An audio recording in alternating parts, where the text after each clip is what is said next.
Madame, Monsieur, bonsoir. Dans l'actualité de ce mercredi 19 décembre, la publication d'un sondage troublant quant à la fiabilité des informations télévisuelles. En effet, près de 45% des Blésois ne peuvent faire confiance aux informations que nous diffusons. C'est pourquoi la rédaction a décidé de consacrer cette édition au sondage. Avec nous ce soir, Louis-Augustin Calonne, qui analysera pour nous ces résultats. Bonsoir Monsieur Calonne. Bonsoir. Mais nous retrouvons tout de suite notre envoyé spécial à Blois qui a rencontré le président de cet institut de sondage. Oui, Jean-Baptiste, je suis actuellement avec Maxime Perruchot, directeur de SMB Sondage, l'Institut de sondage du Loir-et-Cher. Monsieur Perruchot, bonsoir. Bonsoir. Pouvez-vous nous parler de ce sondage réalisé il y a quelques semaines et qui fait couler tant d'encre dans le milieu audiovisuel? C'est très simple. Mon institut de sondage est allé dans les rues du Blois et y a sondé les passants afin de leur demander ce qu'ils pensaient des informations télévisuelles. D'accord.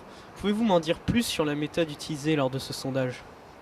Nous avons interrogé 100 personnes avec la méthode dite des quotas non probabilistes. Pour simplifier, nous avons sondé un échantillon de personnes qui doit être représentatif de la France. Un taux d'individus de chaque sexe et d'âge différent égal à celui publié par l'INSEE. Par exemple, en France, il y a 28% de femmes de moins de 44 ans. Nous avons donc sondé 28 femmes de moins de 44 ans.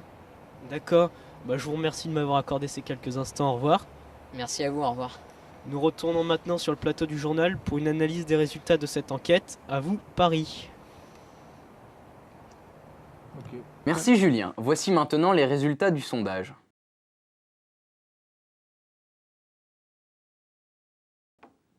Monsieur Calonne, comment pouvez-vous expliquer que seulement 3% des Français croient les informations que nous diffusons?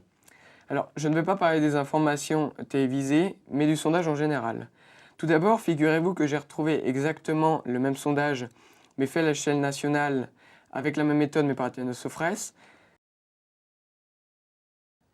Comme vous pouvez le voir sur vos écrans, les résultats sont quelque peu différents.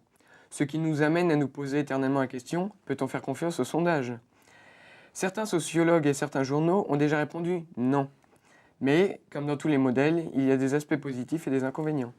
Nous constatons donc que les sondages ont des limites, mais quelles sont-elles?